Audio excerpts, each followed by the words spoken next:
Welcome to Shades of Us, the show that looks at the complexity of race and identity in the United States. I'm your host, Dwayne Ferguson. We're here in an area of Queens called Richmond Hill, where there's a heavy representation of the Indo-Caribbean identity. But infusing together these two cultures, what makes up this way of life? Speaking as a Caribbean American, I understand the importance of preserving a legacy for future generations. We'll look at how Indo-Caribbean culture is defined and promoted by three people in the community. We are part of the Indo-Caribbean diaspora. Even though there is some amount of interaction with the greater diaspora that is Indian, so to speak, we're still trying to find our own ways. I feel I've been a bit of a guinea pig as to what happens when a first-generation immigrant from the Indo-Caribbean culture succeeds in a way according to the American model of success. I've used my dance platform to make sure that individuals are aware of our culture, especially our Indo-Caribbean culture. According to the U.S. Census Bureau, Indian immigrant population doubled in 2000 to 2015 from 1 million to a little over 2 million. Today, around 50% of Guyana's population and 40% of Trinidad's population have East Indian ancestry.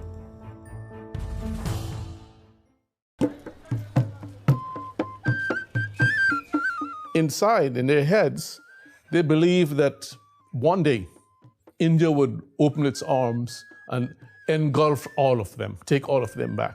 It never happened. My name is Dhanpaul Narine, a school teacher in New York City. I came from Guyana over 33 years ago and have been living in New York City in this Richmond Hill community primarily, and have been making a small contribution to the upliftment of the diaspora. When the immigrants were recruited from Calcutta into British Guyana, into the Caribbean, and it's not only British Guyana, there are other countries, the selection was done on a haphazard basis. There was no rhyme or reason for the thing, because whoever the immigration agent took to Calcutta, they signed, who was willing to sign to be on the ships, signed and were transported. They are a displaced people. They're neither here nor there. Lots of them worked for only 5 years on the plantation through the indentureship. They signed a contract.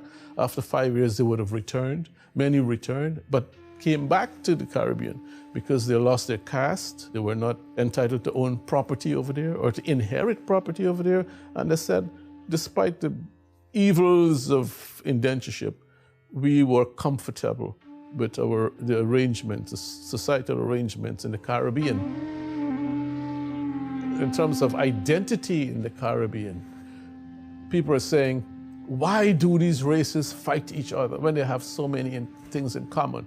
Why would an Afro-Guyanese not get along with an Indo-Guyanese? They're in the same boat. They came in the same boat, literally. But political questions, of course, surface, and these things help divide people. Local politics and a system of creolization led to identity. One had to be a Christian to go to school. One had to be a Christian to get a job in the system. And Indians were not Christians. They were Hindus, Muslims. They came with their own religion, read from their own text, spoke a different language. So it was difficult. But by the time education opened up its doors, Indians were knocking at it vigorously, robustly. They became doctors, attorneys, accountants, the professions. In 1953, there was a gentleman called Chetty Jagan, who, a young man, came back from Howard University in America and decided that his head was filled with ideas of change. And he wanted to change radically British Guyana. And he came back, formed a political party, the PPP, and started to revolutionize people's thinking. Chetty Jagan won the elections in 1957. By 1964, there was a period of proportional representation, which meant that Chetty Jagan lost power for 28 years. This is no time for us to be divided. Guyana, unfortunately, has too many races and too many religions. Power was now shared by the PNC, Mr. Burnham and Mr. Degar, they came together. During that time, during that 28 years now, the PPP was not in power. Mr. Burnham had a system of government that was seen as repressive in the country, and a lot of Indians felt squeezed and discriminated against. So a lot of Indians felt that it was time to move, pack up and go.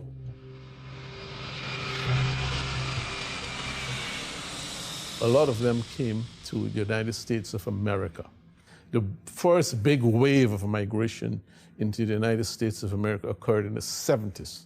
Migration has continued, is continuing into New York City by a large section of Indo-Caribbeans. So today, unofficial statistics in Richmond Hill and its environs suggest that you have over 250,000 to 300,000 Indo-Caribbeans. You have Indo-Caribbean stores, you have Liberty Avenue, you have Indo-Caribbean foods, the foods coming in, you know, in Little Guyana, Richmond Hill. So all these things are propelling and reinforcing the identity of Indo-Caribbeans in New York. Since I've been living here since 1988, I've been, I would say, very intimately involved in the life, the function, and the structure of this community in various means. Being a school teacher, I teach the children, I teach the adults their GED. Many of them are Guyanese, from Guyanese parents, Trinidadians, Surinamese, Jamaicans, Spanish, a whole multicultural mosaic of students. Namaskar, Sitaram, Namaste. Welcome to Jyoti Satsang. This is your favorite television program on a Saturday at 12. With the TV show that we have had, Jyoti Satsang, that we had for over 30 years, this show has touched really the nerve of the community in that it has brought the culture into the living rooms. So if you don't want to go to the temple, for some reason, the temple is coming to you. And we also make community announcements so that what events coming up and all of that, so you can get all that information. Kits, dances, bhajans. I'm one of the co-founders, not the founder, co-founder of the Pagua Parade. When we started in 32 years ago, there were only 40 people when we started the Pagua Parade. And now we have over, according to the Daily News, over 100,000 persons, which makes it the biggest street festival in Queens. But it has evolved to this stage currently where it is not seen so much as an Indo-Caribbean event. It's seen as a New York event. It's in the calendar of New York City, in the mayor's office, that we're having this parade. It closes streets off and everything. That's a big deal for this community. And also, we have people who come and celebrate who are non-Indo-Caribbeans. It has embraced other religions, other nationalities. They're all there, playing, putting color on each other, and coming out and having fun while we maintain the sanctity of the occasion, which is good over evil, light over darkness. We have come here and we've brought these festivals with us, which are public, and everyone can participate, and they do. Now, our generation see America quite different from the children who are born here. The children who are born here, they are more assimilated in the system through the schools. They make friends in the schools, the teachers are there, they identify with television, things that are American. If you tell them about Chetty Jagan, they don't know who he is or was. They don't know the system in Guyana, they're not interested. The older generation, older folks like myself, our peers, we identify with Guyana. There's not a day when Guyana, the word Guyana or Trinidad or Suriname is not mentioned in homes here. We are still not part of that big diaspora that is known as the Indian diaspora. We are part of the Indo-Caribbean diaspora. What we do have in common is that we all come from this great grand root, motherland called India. But we split and go our separate ways when we went to the Caribbean, and we did not relate back to India. Now, there have been many attempts to bring India closer to the Caribbean and the Caribbean closer to India. Persons who do that are the young people. The young people through the schools, through employment, through Facebook, the social media, they hook up with other South Asians, and they are making this connection, which the older generation has not been able to make.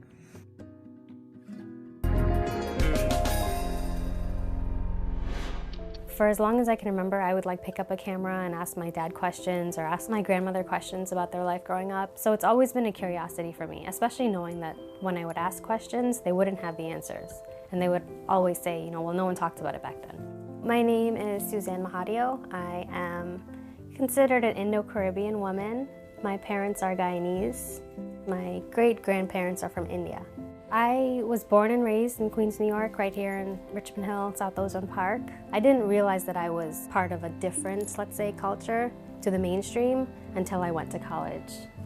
Being able to realize that, okay, what I grew up in was a very different, it was a very small petri dish compared to the rest of the world, where everybody else didn't have the same experiences I had growing up, where people understood the food, the culture, the music. So I am the descendant of indentured servants from the Caribbean.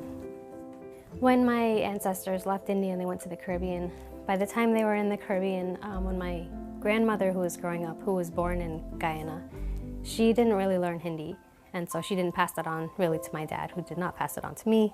Same with my mother's side, because Hindi was punishable. If you're speaking your mother tongue, you get in trouble for it, you get hit. I didn't really get to learn much about my ancestors. I don't know what their names are.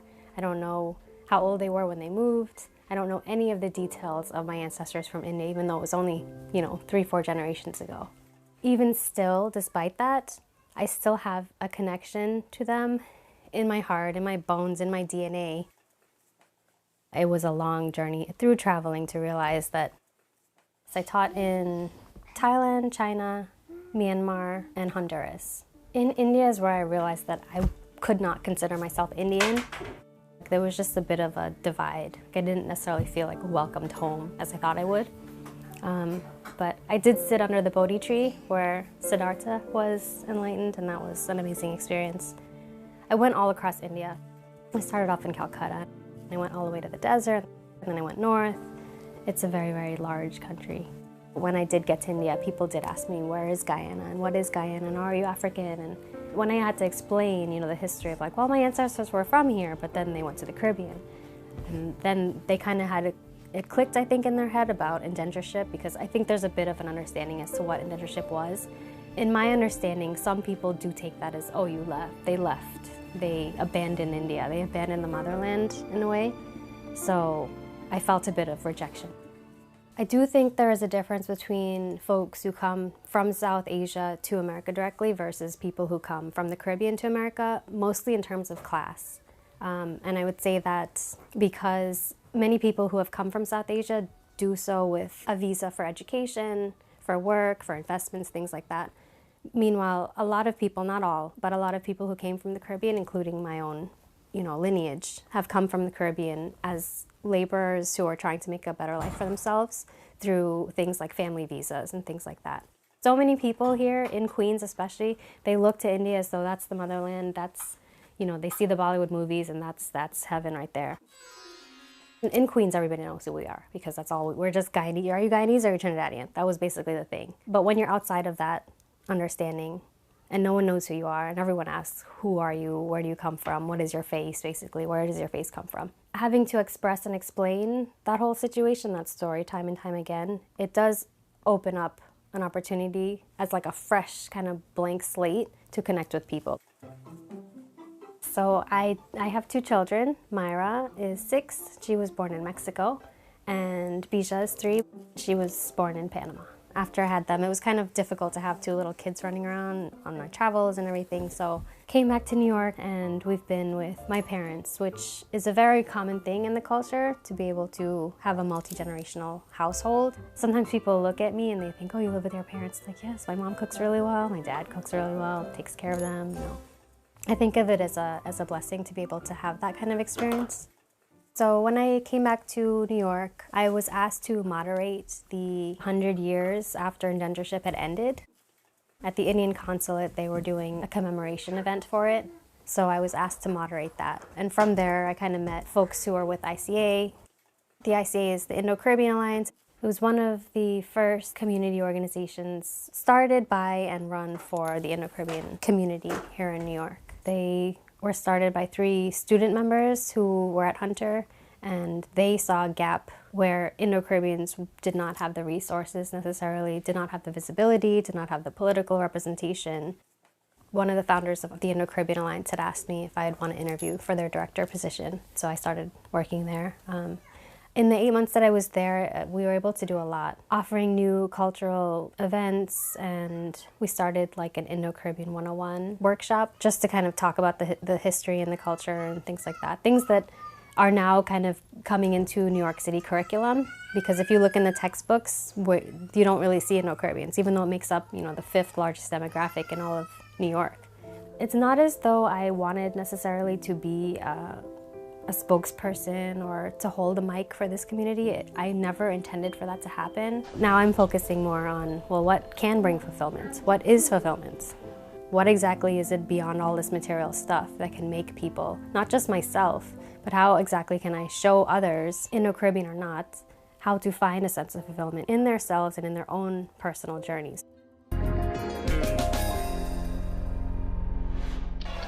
There is so much intersectionality today within our communities.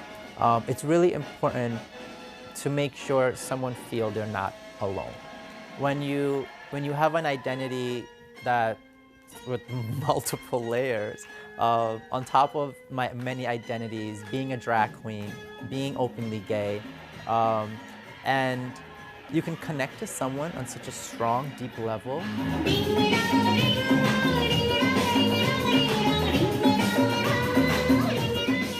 My name is Mohammed Afzal Amin. I'm also known as Sundari, the Indian goddess, international drag artist. I'm also known as International Dancer Zaman.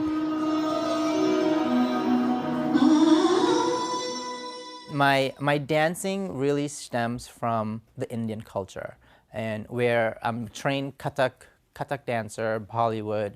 When it comes to the Caribbean culture, is chutney, soca, and using dance to fuse these cultures and style of dance together and showcasing that, bridging various different communities. And I love doing that because it brings people together. You'll see community coming together when there's fusion of work, and you see the joy and the smile on their face because they recognize their own music, whether it's a Spanish music or whether it's a Bollywood music or whether it's soca or chutney. And that for me is really, really important, when someone can look at your art and connect with you on a personal level.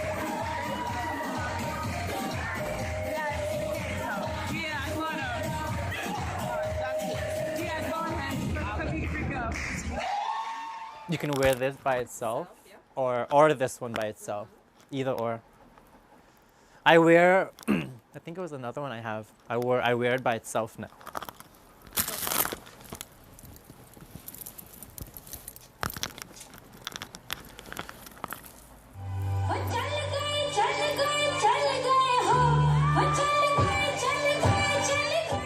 When it comes to Sundari, the Indian goddess, she brings so much hope, not only for individuals who are fighting, who are hurt, who are lost, who are trapped within their own bodies of identities. And she brings this awareness of you can be who you are, you can be yourself, you can be fearless. I'm one of those drag entertainers you'll find at symposiums. You'll find me at rallies. You'll find me at events where they're charity events, they're cultural events, they're events where there are awareness of our community, of our people. The name in itself, Sundari, it's Hindi, and it means beautiful. Indian goddess was given to me by my drag sister Detox Bustier, who actually did my first transformation almost 5 to 6 years ago. Sundari, the name itself, was given to me at the Rajkumari Cultural Center in Queens. My family, when we came to the United States, I migrated here in 1996. Oftentimes, we hear immigrant family come to the U.S. and we go through many struggles. And yes, we do. We go through the struggle of being bullied when I was a young kid because of not having proper clothing and not being fashionable, having an accent, or even coming to school and smelling like curry, right? Because your family is living in a small apartment, sharing spaces, and individuals not understanding your culture. So at the age of 17, I was outed by my first partner. And that was really a turning point in my life. It's where I learned and I saw support for the first time. Real and genuine support. And that support didn't come from community. That support came from my siblings and my parents. Unfortunately, in my home country, Guyana, we still have the buggery law, where our people are not being respected. They're being killed, they're being arrested for cross-dressing, or even showing same-sex in relations in public. Sundari, the Indian goddess, uses performing arts to bridge our community, to bridge our East Indian community and our West Indian community. But it also brings that cultural aspect to it, where she is someone who sometimes even represent our transgender community, because our Caribbean community, there's so many stigmas around LGBTQ+, right? And many times our Caribbean people do not understand the difference between someone who is transgender and someone who is a drag queen, someone who is a cross-dresser, or just someone who is a human being. So this one incident where I was attacked and hit over my forehead, it became a change in my life, because not only I was already a dancer, well known in our community, where I've already stood up for LGBTQ individuals. But here I am as an LGBTQ dancer, activist, being attacked by one of my own community members, artists as well, because I'm gay. In a community that I continuously serve, I continuously donate my service, I've realized it needed to be me. It needed to be me because I was already an activist. I've already had a voice in the community. Individuals looked up to me, not only for my dancing, but standing up for our Caribbean people. And having support from the media, having support from my friends, having support from city council elective officials, having that kind of a background really gave light and courage and hope for that story. I was so proud when my brother made the decision that the Caribbean Equality Project will be born. Now we have a support group where people like myself who are openly gay can go and get counseling and get help and get referrals, which we didn't have back then. Now we have a space, a safe space, where families who are struggling to understand their kids can go and get help. There are individuals now who are running from our Caribbean countries, fighting for asylum here, and there's support for them. And at the end of the day, I always tell people, I'm just like you. I just embrace. I embrace where I am. I embrace people. I see you for who you are, just as I hope that you'll see me for who I am. It's one of the most beautiful and powerful things you can do for that individual and yourself. It's not only a powerful thing, but it's a human thing to do. When we can remove all these different layers of things, of struggles and baggages on yourself, and identities of who you should really be. When you can remove that and see, this person's just like me, they're just like me, and know that the person is not alone, and you're not alone, life, you wake up every day feeling blessed. You wake up every day knowing that there's someone else out there in the world like me. That's our show for now. If you want to know more about the people you saw, log on to our website at tv.cuny.edu. I'm Dwayne Ferguson, and we'll see you next time on Shades of Us.